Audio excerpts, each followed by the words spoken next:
Después del mejor libro está el mío, ¿eh? Así que lo vamos a poner aquí para que lo vean todos. Mi nuevo libro, Viaje a la libertad económica, ¿eh? Que se acaba de publicar y que está disponible en todas las buenas librerías y en las malas también, ¿eh? A ver, yo creo que cuando hablamos de la crisis económica, siempre hablamos de qué nos ha llevado a la crisis económica, y hay unas personas que dicen que hay unas cosas que nos han llevado a la crisis económica, otras que otras, nadie se pone de acuerdo. Lo importante es saber qué es lo que nos saca, no lo que nos mete. Lo que nos mete en la crisis económica está claro que es un elevadísimo nivel de endeudamiento, la percepción siempre cómoda de que la deuda es lo que nos va a llevar a crecer. Cuando oímos en las televisiones y en los políticos, ¿qué es lo que nos dicen los políticos? El crédito debe fluir, ¿no? El crédito debe fluir. ¿Debe fluir el crédito?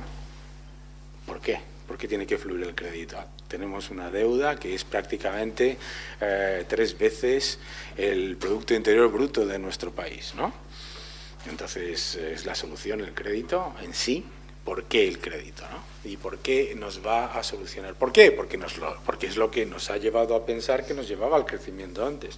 Sin embargo, en mi anterior libro, que también está disponible en todas las buenas librerías y en las malas, comentaba que el crecimiento de los países de la eurozona, si quitamos el efecto del endeudamiento, ha sido prácticamente cero en la época en la que nos creíamos los grandes milagros económicos, ¿no? Y eso es importante entenderlo, porque claro, la gente escucha: Estados Unidos está creciendo, Japón está creciendo, lo que tenemos que hacer es lo que hacen esas economías. Lo que tenemos que hacer son las soluciones mágicas, es aumentar la masa monetaria y generar un nivel ¿de qué? De percepción de riqueza, ¿no? Hay un chiste entre economistas que dice que Paul Krugman, el premio Nobel de Economía y neo-keynesiano fervoroso, va a una pizzería y entonces pide una pizza y el camarero le dice: señor Krugman, ¿cómo quiere que se la divida? ¿En 6 o en 8 partes? Y dice: divídamela en 8 que tengo mucha hambre, ¿no? La pizza es la misma. Dividir algo muchas veces no genera crecimiento. Aumentar la masa monetaria un 40%, como está haciendo Japón, para crecer un 2%, no es crecer. Y además hay una cosa que es interesante sobre lo que comentaba Mario hace un minuto, que decía: toda esta deuda, ¿cómo se paga? Y claro, pues la gente dice, pues aquí hay, ante una crisis de deuda, pues hay 3 soluciones, ¿no? La primera, obviamente, es no pagarla. La segunda es crear inflación. Crear inflación, y al haber inflación, el principal de esa deuda, pues vale menos, y entonces la vamos repagando con esa pequeña inflación. ¿Se me ve? Ah. Se me oye, es lo peor, que habla el micro. No, porque entonces se me graba. La cosa es que no se me grabe. ¿Qué es lo que ocurre? Entonces se nos dice primero, a ver, ¿qué es lo que tenemos que hacer? Tenemos primero posibilidad, no pagarla, ¿no? Segunda posibilidad, crear inflación. Creemos inflación, baja la deuda, se va generando un poco de crecimiento, todo va fenomenal, no sé cuántos. Tercera opción, vamos a imprimir dinero. Imprimamos dinero, entonces la deuda vale menos, y al imprimir dinero, pues entonces vamos reduciendo esa deuda mientras vamos solucionando los problemas estructurales de la economía. Obviamente la otra solución mágica es reducir los tipos de interés. Reduzcamos los tipos de interés, el coste de la deuda es menos, ¿no? Joseph Stiglitz, premio Nobel de Economía también, dice: no importa el volumen de la deuda, lo que importa es el coste, y mientras el coste sea bajo, endeudarse no es un problema. Empecemos por ahí. ¿Es un problema que aunque el coste sea bajo? Japón se endeuda al 0,8%, tiene un 220% de deuda sobre PIB y su deuda son 24 veces los ingresos fiscales del país. La deuda de Japón, si lo ponen en ceros, no se puede poner en esta pizarra, porque son 15 ceros en yenes, ¿no? Entonces, ¿qué es lo que ocurre? Pues que bajas el coste y lo que ocurre es que se genera un incentivo perverso, que es que se endeuda uno más. Estados Unidos, ¿qué hace? Levanta el techo de deuda y ¿qué es lo que ocurre? ¿Qué es lo que ocurre inmediatamente después de que se levante el techo de deuda? Que aumenta la deuda. ¿Y qué es lo que pasa inmediatamente después de que se levante el techo de deuda? Que el próximo techo de deuda no solamente ocurre antes, sino que ocurre más virulentamente. Entre marzo y junio de este año, Estados Unidos gastó más que en el periodo equivalente de los 9 meses anteriores del techo de que se levantase el techo de deuda. Primero, entonces, ¿qué ocurre? Bajas el coste de la deuda y no baja la deuda porque se genera el incentivo perverso para continuar gastando. Pues entonces imprimimos dinero y así vale menos la deuda. Sin embargo, ¿qué es lo que ocurre? ¿Tiene menos deuda Reino Unido? ¿Tiene menos deuda Estados Unidos? ¿Tiene menos deuda Japón? No. Porque ¿qué es lo que ocurre? Que se genera el mismo incentivo perverso, pero con un elemento adicional, que es lo que le ha pasado a Japón en cuanto se ha dedicado a imprimir monedas como locos. Yo lo llamo tontonomics. ¿Qué es lo que les ha pasado? Que han aumentado las exportaciones un 12%, ¡aleluya! Y estamos exportando más porque hemos imprimido moneda, la moneda es más baja y creamos, nuestras exportaciones son más baratas, entonces exportamos más. ¿Qué es lo que les ha pasado? Que se les han disparado las importaciones, como solo podía pasar. Entonces, ¿qué es lo que ocurre? Se disparan las importaciones, lo que yo pago me cuesta mucho más, porque mi moneda es mucho más débil, y lo que exporto vale menos. Entonces, ¿qué es lo que ocurre? El déficit comercial se me dispara y otra vez nos endeudamos más. Entonces, bajar los tipos de interés, imprimir, no funciona. Inflación, que es lo que oímos todos los días. Todos los días oímos, hay que crear inflación, el miedo a la deflación. El miedo a la deflación, hay miedo a la deflación. ¿Qué miedo hay a la deflación? Tengo un miedo a la deflación que me muero porque cobro un 50% menos que en el año 2008. ¿Por qué me va a preocupar a mí la deflación? ¿A quién le preocupa la deflación? La deflación no le preocupa a nadie más que al que quiere crear condiciones para seguir endeudándose. La deflación no le preocupa a ustedes cuando salen a la compra y dicen, uy, mira qué suerte, las naranjas están más baratas. No van y dicen, ay, Dios mío, que las naranjas están más baratas, ¿cómo puede ser esto? Tengo que hacer algo para que suban, ¿no? Entonces, el problema de crear inflación es el mismo que nos ha ocurrido, yo vivo en el Reino Unido, cuando nuestro amigo Gordon Brown dijo, no pasa nada, nos podemos endeudar porque tenemos una inflación del 4% y eso crea crecimiento. ¿Qué pasa? Que ni crecimos y lo que ocurrió fue que lo que pagamos cuesta más y generamos un déficit que llegó a ser del 9% anual, ¿no? Entonces, ni imprimir, ni crear inflación, ni bajar tipos de interés reducen la deuda. Y eso es muy importante, que la gente se lo repita una y otra vez, una y otra vez, y una y otra vez. Y además no hace falta que se lo repitan, es que mire los números, porque que el 100% de las ocasiones no ocurre. Entonces, digamos, pues entonces no se paga. ¿Pero qué es lo que ocurre? Si no se paga, pues ¿qué es lo que ocurre? Pues dijimos, oye, hay que hacer quitas de la deuda, hay que hacer quitas de la deuda, ¿y qué es lo que pasó con Grecia? Se hizo un 75% de quita de la deuda, ¿y de qué es lo que ha pasado? En 12 meses más o menos tenía el mismo endeudamiento que antes de la quita. Que se queda el mismo incentivo perverso. Entonces, cuando estamos hablando de soluciones mágicas, tenemos que tener en cuenta que como los trucos de, no sé si conocéis a Siegfried and Roy, ¿no?, que hacen en el Hotel Mirage de Las Vegas, hacen unos trucos de magia fantásticos con un elefante, con un tigre, una cosa tremenda. Bueno, uno de ellos casi se lo come, pero con unos animales allí tremendos, ¿no?, y desaparece el elefante allí delante de ti. Y claro, pues ¿qué es lo que ocurre? Que no desaparece el elefante está allí en el escenario, ¿no? Lo que pasa es que hay unos trucos, hay unos espejos y hay una serie de cosas. Y eso es lo que ocurre es que no se soluciona nada. La única manera de solucionar las cosas es como no se quieren hacer, que es gastando menos y reduciendo los problemas estructurales de la economía. Y los problemas estructurales de la economía no son que el déficit es un X% o un B o un Y% del Producto Interior Bruto. Los problemas de la economía es que se gasta un 25% más de lo que se ingresa. Y eso es lo que importa. Y que los ingresos a los que nosotros nos habíamos acostumbrado eran ingresos de burbuja.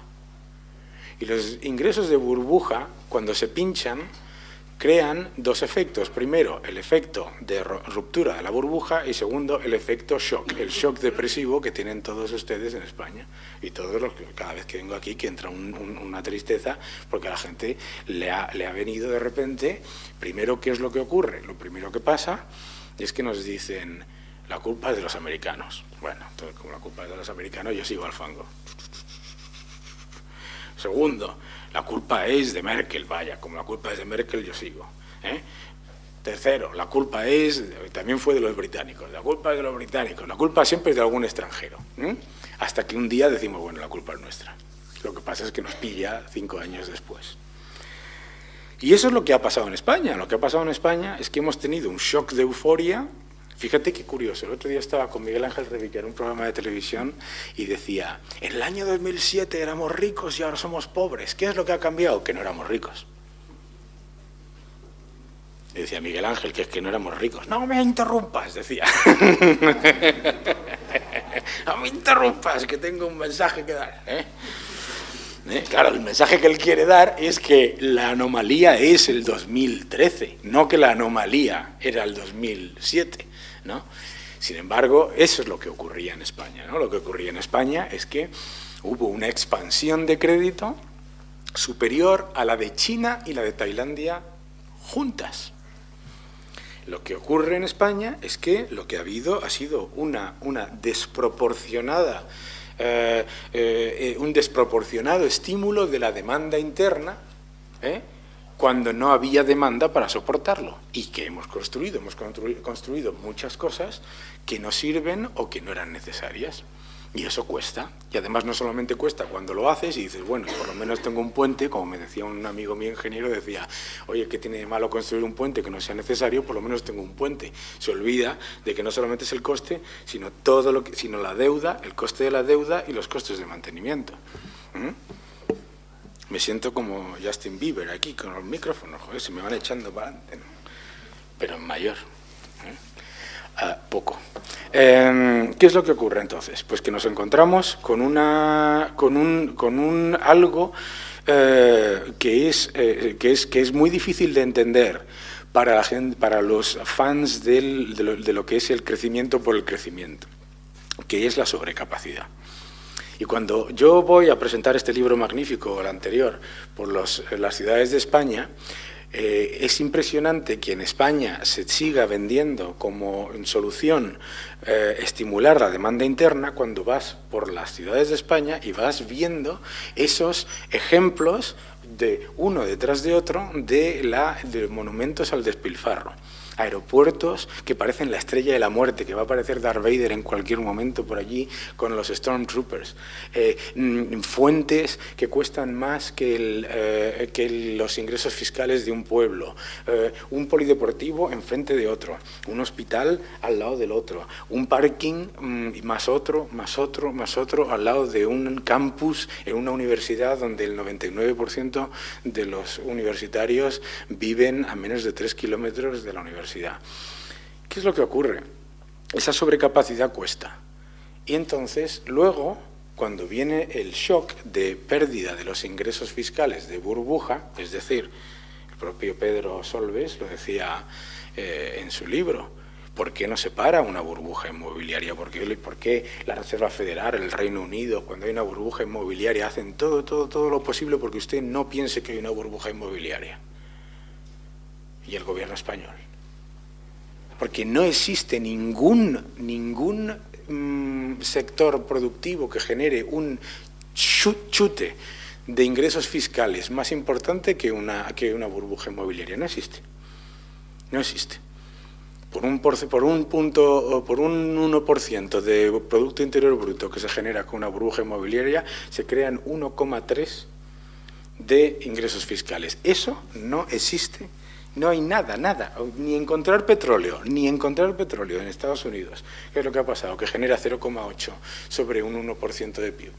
No existe un aumento de ingresos fiscales similar a una burbuja inmobiliaria y, por lo tanto, el incentivo perverso que tienen los gobiernos y que tienen los estados es generar burbujas inmobiliarias. Y siempre lo tendrán, y las volverán a intentar crear, y las volverán a intentar crear, y las volverán a intentar crear, porque es lo único que genera ingresos fiscales agresivos. En Inglaterra, 25.000 millones más este año de libras de ingresos fiscales, comparado con cualquier otra actividad productiva. El problema, entonces, es, una vez que nosotros ya hemos pasado por eso, ya tenemos el shock y ya tenemos un 80% de propietarios en el país, pues es que nos va a costar mucho crear otra burbuja inmobiliaria, aunque quisiéramos. Y sobre todo, pues si yo veo aquí mucha gente joven, les digo, ¿cómo vais en esto de compraros otra casa? O si no tenéis una de compraros la primera, pues me dicen, oye, ni muerto, ni muerto.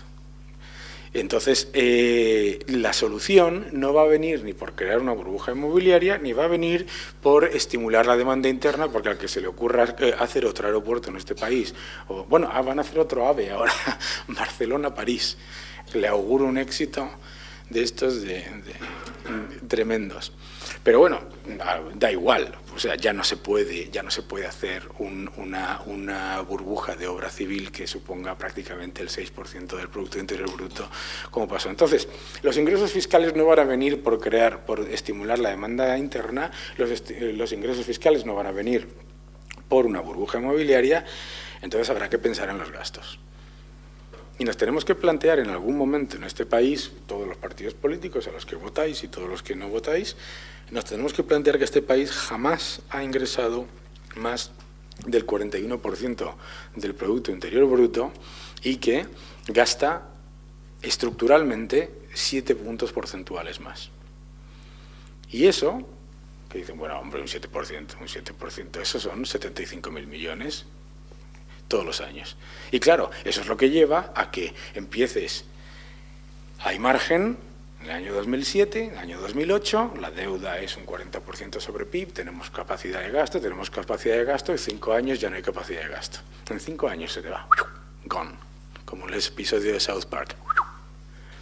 Entonces, esa enorme burbuja de deuda, lo que yo cuento en este libro, es que el proceso de endeudamiento y de decir, no hay que preocuparse por la deuda porque lo que hay que intentar es crecer, el que nos lo está vendiendo porque esto no es una carrera a ver quién gana, es una carrera a ver quién pierde.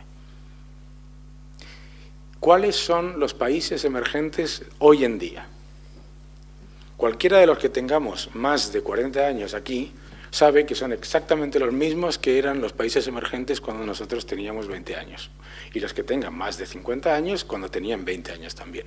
Y alguno que veo que tiene un poquito más, que es un poquito más season, son exactamente los mismos que cuando tenían 20 años.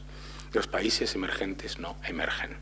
¿Y por qué no emergen? Porque se meten en la espiral de deuda, el Fondo Monetario nos recomienda estimular la demanda interna, hay margen, hay que tomar deuda, shock. ¿Y qué es lo que ocurre? Los países que atraen capital, Estados Unidos, Reino Unido y Japón, siempre quedan como activo de menor riesgo. Entonces, siempre ganan de que pierdan los demás. Y eso es lo que tenemos que entender. Y cuando entendamos que estamos en una carrera a ver quién pierde primero, no a ver quién gana, entenderemos que este es un juego de atracción y detracción de capital. Y en el momento en el que entendamos que el mundo es un triángulo, y es un triángulo en el que hay países que pierden capital y países que atraen capital, y que nosotros no tenemos esa capacidad de atracción de capital cuando tenemos el nivel de dependencia externa en nuestro endeudamiento, lo que tenemos que saber es que lo que nos va a generar el crecimiento, la prosperidad y las oportunidades en el futuro va a ser lo que nos creó el crecimiento, la oportunidad y la prosperidad en el pasado, que fue el ahorro y el consumo. No el gasto y la deuda, jamás ha sido en este país, nunca, nunca. Y considerar que la historia es el año 2007 es el error que nos puede llevar a meternos todavía más en algo en lo que además nos van a recibir con los brazos abiertos, que es esa carrera a ver quién pierde primero. Entonces, desde ese punto de vista, lo que está haciendo España ahora mismo, por obligación, mal, lento, con todas las críticas que podamos hacer, etcétera, ay, que nos obliga Merkel, malvada, malvada Merkel, los alemanes. Hoy me estaba diciendo uno, los datos de Francia son atroces y los datos de Alemania son mejores de lo esperado, pero lo que tenemos que hacer es copiar el modelo francés. Y digo, pues no sé, no entiendo yo esto. Esto de copiar al que suspende en la clase todavía no lo he entendido. Pues es que tenemos que hacer lo que hizo Alemania en el año 2003. Alemania en el año 2003, después de haber sufrido no 1, no 2, no 3, sino 4 shocks hiperinflacionistas en su historia, dijo, nosotros no vamos a entrar en esta espiral de convertirnos en Japón, pero sin Mitsubishi.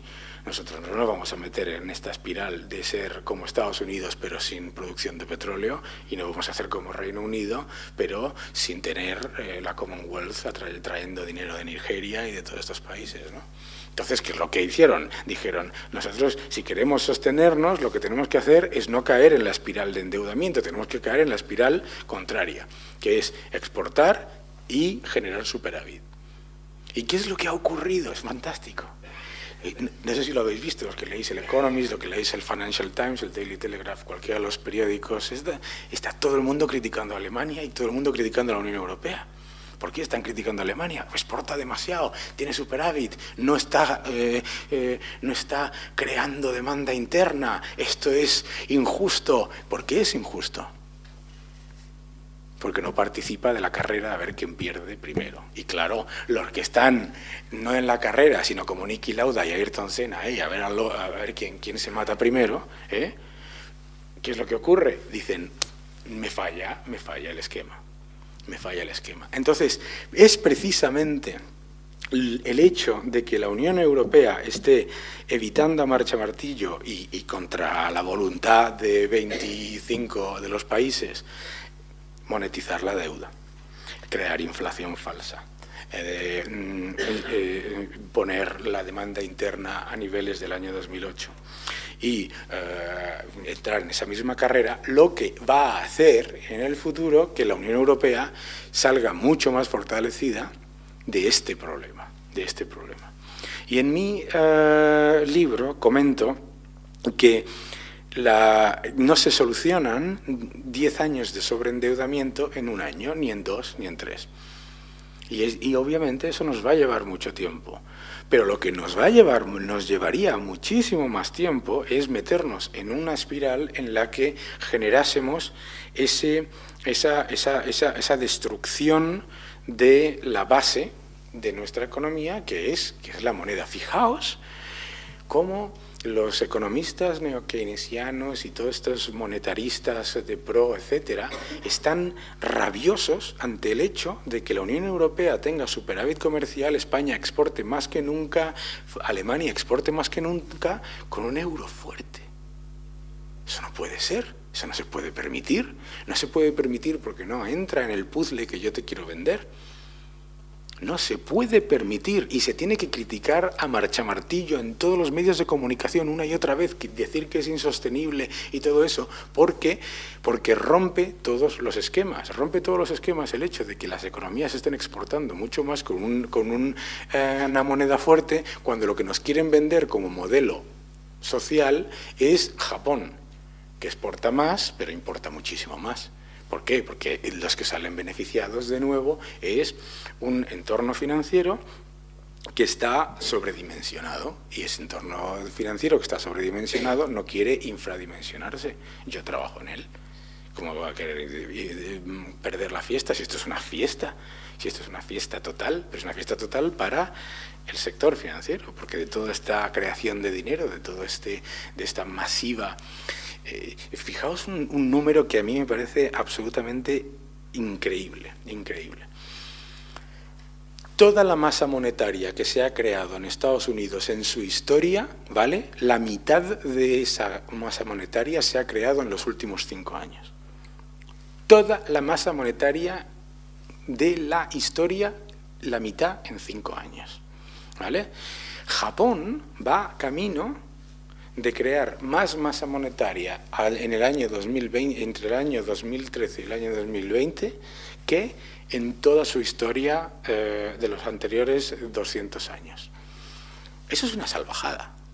Eso es una salvajada. Y claro, pues a todo este entorno nos dicen, no se preocupen, ustedes tomen riesgo porque aquí están los bancos centrales para salvarles. El otro día decía Christine Lagarde, los bancos centrales son los, ¿qué decía?, los héroes de esta crisis, que es como decir, los virus son los grandes benefactores de los hospitales, porque gracias a ellos los médicos siguen teniendo trabajo. O sea, un banco central que expande la masa monetaria en la cantidad equivalente a que cada ciudadano de la Tierra se saque del bolsillo $1.500 y crea, si es que lo crea el Banco Central, un 1% de crecimiento, es una monstruosidad. Y esto se estudiará en el futuro. Y dijeron, se volvieron locos como se volvieron los franceses con los assignats, como se volvieron los alemanes en la República de Weimar.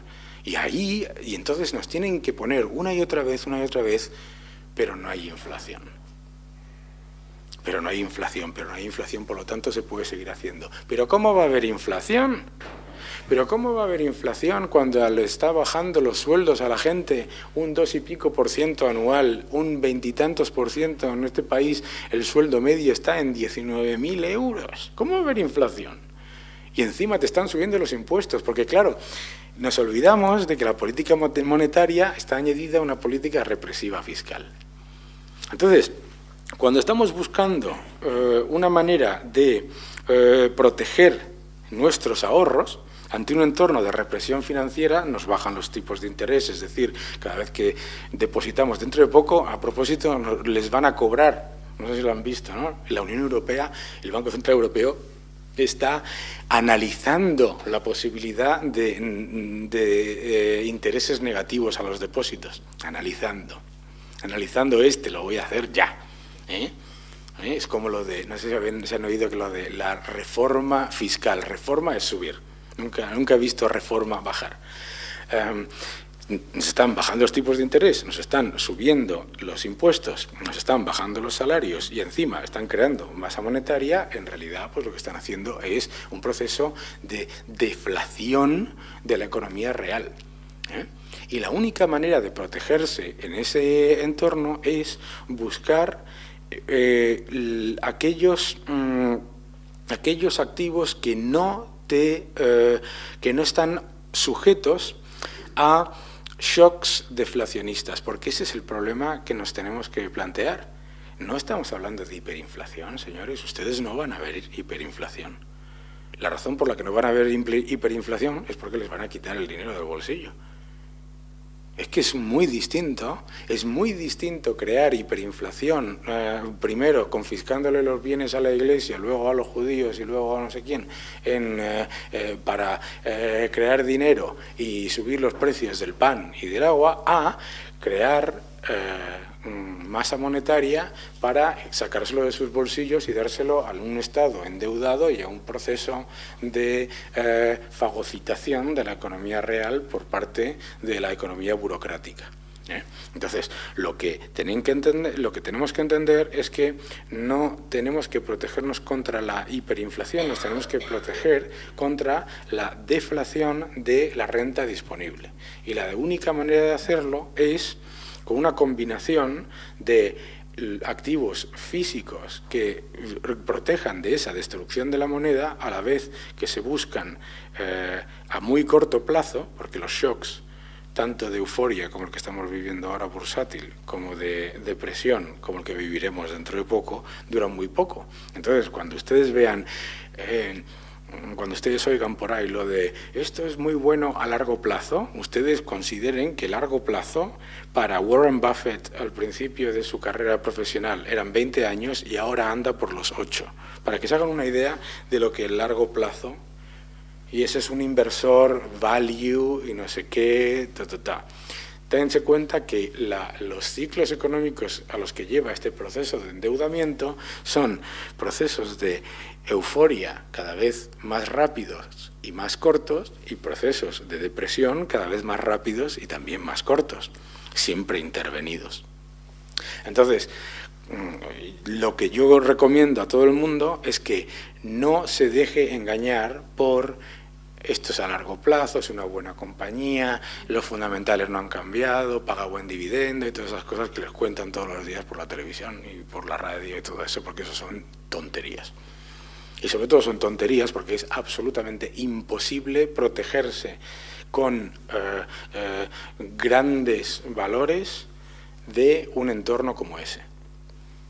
Y ustedes mismos se acordarán del año 2007-2008 cuando decían la mejor manera de protegerse en el año 2008 era no estar.